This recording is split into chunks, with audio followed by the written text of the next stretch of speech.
বিশ্বনবী সাহাবাদের নিয়ে দাঁড়ালেন, লম্বা লম্বা কাতার হলো। সাহাবীদের কাতারের শেষে সাইয়েদনা জিবরাইল 1,40,000 ফেরেশতাদেরকে নিয়ে জানাজায় শরীক হলেন। বিশ্বনবী 4 তাকবীর দিয়ে জানাজা পড়লেন, আল্লাহু আকবার, আল্লাহু আকবার, আল্লাহু আকবার, আল্লাহু আকবার। 4টা তাকবীরের মধ্য দিয়ে জানাজা শেষ করলেন।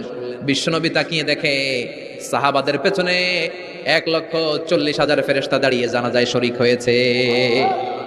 বিশ্বনবী বললেন, জিবরাইল, কোনদিন তো এত ফেরেশতা নিয়ে কারো জানাজায় শরীক হতে দেখি নাই।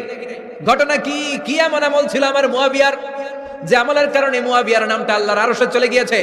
উঠতে বসতে চলতে ফিরতে সব সময় আপনার এই সাহাবী পড়তে থাকতো, কুল হুয়াল্লাহু আহাদ, আল্লাহুস সামাদ, লাম ইয়ালিদ ওয়া লাম ইউলাদ ওয়া লাম ইয়াকুল লাহু কুফুয়ান আহাদ। পড়েন সুবহানাল্লাহ।